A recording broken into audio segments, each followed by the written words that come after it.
saya akan mendiseminasikan budaya positif di sekolah. Tahukah Bapak Ibu Gilbert tentang budaya disiplin positif?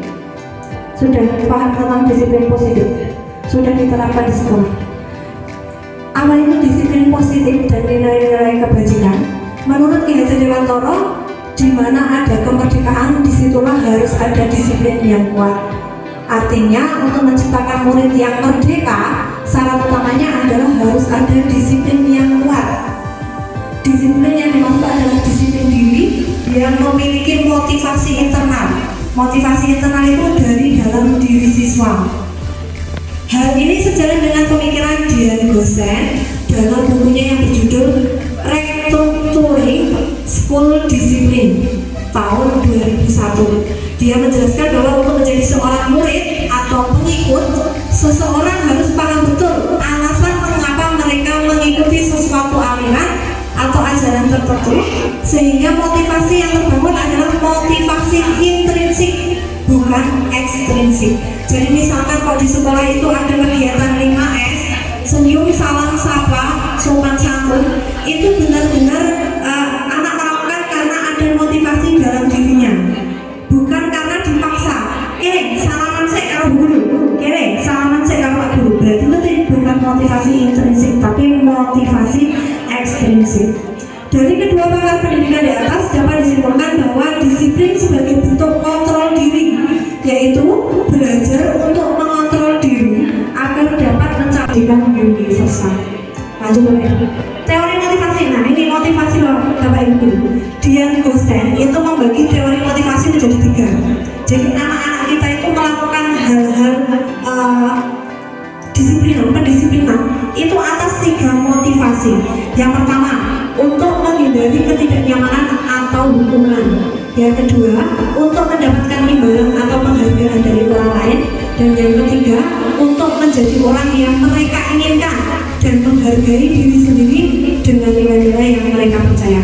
Nah, monggo Bapak Ibu mulai sekarang bisa mencari tahu sebenarnya apa motivasi murid-murid yang jenengan itu mengikuti tata tertib di sekolah. Apakah hanya karena takut akan hukuman, atau dia ingin dipuji, ingin dihargai, atau karena dia menghargai dirinya karena dia mempercayai bahwa itu adalah nilai-nilai kebajikan. Nah, berangkat pagi, memakai seragam, mengikuti upacara, itu motivasinya apa? Yang jenengan mencari tahu. Terus penggunaan hukuman, penghargaan dan restitusi. Apa itu hukuman? Nah, hukuman itu memang dapat mendisiplinkan siswa, tetapi jangka waktunya pendek. Dia hanya takut dihukum. Nah itu karena apa? Karena hukuman itu tidak menjerahkan siswa. Siswa tidak akan jerah hanya karena hukuman. Siswa akan malu, terus merasa tidak percaya diri, merasa rendah diri dan penghargaan. Nah, Bapak Ibu saya yakin di sini masih ada Bapak Ibu guru yang kalau pembagian rapat juara 1 dapat buku 3, juara 2 dapat buku 2, juara 1 dapat buku 1. Ini tidak efektif Bapak Ibu. Karena apa? Karena penghargaan itu akan membuat orang lain terluka. Jadi murid ibu yang tidak dapat hadiah atau tidak dapat penghargaan, dia akan merasa terluka. Terus dia akan membenci temannya yang mendapatkan hadiah. Nah, jadi penghargaan itu tidak efektif. Penghargaan hanya akan memastikan kreativitas anak. Nek kowe gelem sholat, saya mau tak opain. Nah, anak-anak hanya mau sholat kalau dia diopain. Jadi penghargaan itu tidak efektif. Yang terakhir restitusi. Nah, restitusi Bapak Ibu, restitusi itu apa? Restitusi adalah sebuah pendekatan dalam mendisiplinkan siswa dengan lebih menekankan pada motivasi intrinsik. Nah, jadi kita melakukan pendekatan kepada siswa, siswa sendirilah yang nanti akan mencari tahu perbaikan apa yang perlu saya lakukan dari perilaku saya. Jadi dia tidak akan merasa tertekan, dia tidak akan merasa rendah diri, karena itu adalah hasil dari pemikirannya sendiri. Lanjut Bapak Ibu. 5 kebutuhan dasar manusia. Ada anak-anak itu, semua manusia punya 5 kebutuhan dasar. Yang pertama adalah kebutuhan untuk hidup atau survival. Kebutuhan survival itu ya, atas makan, tidur, pakaian, dan lain sebagainya. Pokoknya tentang hidup, makan, minum.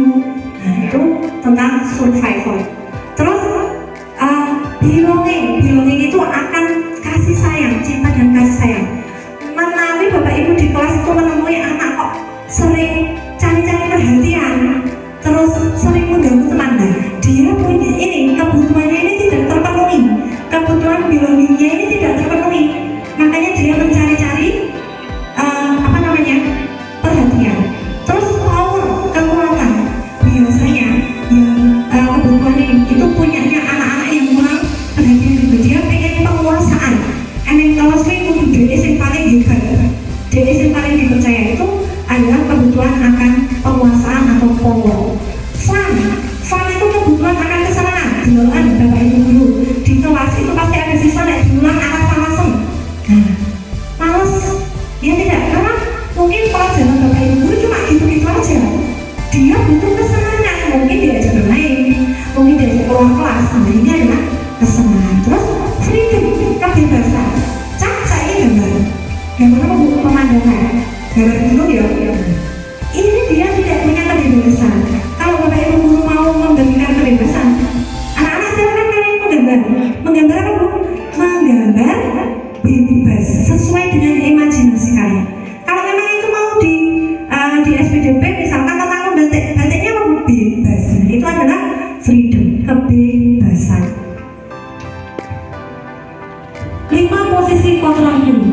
Nah, mungkin Bapak Ibu guru tidak rasa semua Bapak Ibu guru yang ada di sini pernah melakukan berada pada posisi kontrol sebagai penghukum. Penghukum itu maksudnya menggunakan hubungan fisik orang sedang. Lari lapangan 10 kali. Nah, ini penghukum. Terus berdiri di depan kelas, ini juga penghukum. Bapak Ibu guru harus bisa membedakan antara hukuman dan konsekuensi. Kalau hukuman itu sifatnya mendadak. Nah, kalau konsekuensi itu disepakati. Misalkan kalau ada keyakinan kelas, ada kesepakatan kelas, ada konsekuensi, nah itu sudah disepakati dulu konsekuensinya. Tapi kalau hukuman itu sifatnya mendadak. Nah, terus kalau kita berada pada posisi kontrol penghukum, nah murid-murid kita itu akan menjadi marah, emosinya tidak terkontrol, pembeda, terus sifatnya lebih agresif. Posisi kontrol yang kedua membuat rasa bersalah. Nah, pernah tidak Bapak Ibu misalnya gimana orang dulu ini ya, pernah tidak seperti itu? Nah, kalau Bapak Ibu pernah seperti itu berarti Bapak Ibu ada di posisi kontrol kedua, membuat rasa bersalah. Bapak Ibu biasanya menggunakan kalimat yang tidak nyaman bagi siswa dan merendahkan diri siswa di teman-temannya. Yang sakit gurunya, itu posisi membuat rasa bersalah. Nah, anak-anak dengan ada di posisi ini kan Bapak Ibu, murid-murid SMP lulus kok sering datang ke sekolah karena dia merasa gurunya adalah temannya. Nah, karena guru ini begitu dekat dengan siswanya. Tetapi posisi ini juga ada negatifnya, karena murid hanya akan percaya pada guru itu, sedangkan dengan guru yang lain dia tidak akan percaya. Nah, makanya kalau ada guru yang favorit, guru yang benci, nah itu karena mungkin guru favorit itu memposisikan diri sebagai teman. Terus yang keempat, pemantau itu pengawas. Pemantau itu lebih kepada dia menggunakan aturan dan konsekuensi. Jadi poin-poin yang melanggar peraturan, ya gue itu untuk konsekuensi. Nah, ini kalau jenengan berada pada posisi pemantau. Murid seperti ini dia akan menerima konsekuensi, tapi ujung-ujungnya ya itu tadi, dia tetap akan merasa kecewa, merasa marah. Nah, posisi kontrol yang terakhir ini yang paling bagus diterapkan yaitu manajemen.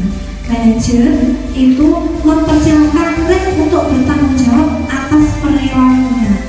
Dan jangan punya murid yang bersalah, jangan memberi kebebasan kepada siswa untuk memperbaiki atau bertanggung jawab atas perilakunya tersebut.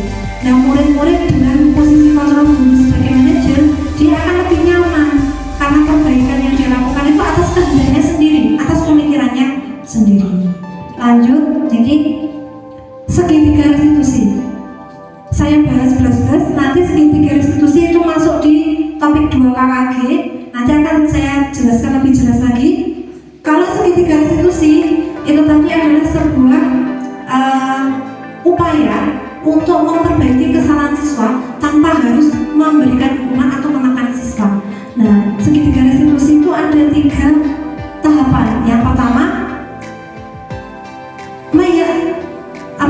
menstabilkan identitas yang ada piyambak. Baik, saya lanjutkan ya dari sini saja.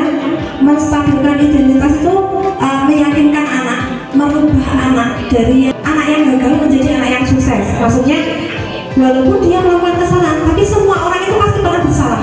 Jangankan anak-anak, orang tua saja juga pernah punya salah. Jangankan murid, guru saja juga bersalah. Misalkan, kalau anak datang terlambat, jenengan tidak usah marah-marah. Jenengan bilang saja, tidak apa-apa, Bu Guru dulu waktu sekolah juga pernah terlambat. Nah, terlambat sekolah itu adalah hal yang wajar. Nah, ini adalah kata-kata yang tepat digunakan untuk memvalidasi identitas. Lanjut yang kedua, memvalidasi tindakan yang salah. Jadi kita mengarahkan anak untuk agar dia tahu bahwa tindakan itu salah. Nah, kira-kira kamu itu berangkat sekolah terlambat karena apa? Pasti ada alasannya. Nah, atau kalau ketika anak bertengkar, nah kamu melakukan hal itu pasti ada tujuannya. Tujuannya apa? Ini adalah memvalidasi tindakan yang salah. Yang terakhir adalah menanyakan keyakinan. Menanyakan keyakinan ini hubungannya dengan keyakinan kelas atau tata tertib yang ada di sekolah atau nilai-nilai kebajikan yang Bapak Ibu terapkan di sekolah. Nah, misalnya terlambat itu kira-kira sesuai tidak dengan nilai tanggung jawab, sesuai tidak dengan nilai disiplin. Pasti anak-anak akan menjawab, tidak Bu. Nah, kalau tidak sesuai, kira-kira bisa tidak kamu memperbaikinya? Atau apa yang akan kamu lakukan untuk memperbaiki perilaku kamu itu? Nah, nanti anak akan memikirkan sendiri, kira-kira main orang tua itu caranya begitu. Bukan kita yang memaksakan kepada siswa untuk datang tepat waktu sekolah, tapi biarkan siswa memikirkan sendiri bagaimana caranya agar dia datang ke sekolah dengan tepat waktu. Terus lanjut yang terakhir, ini tadi sudah alurnya. Ya, itu tadi diseminasi tentang disiplin positif. Nanti akan kita lanjutkan pada topik 2 KKG.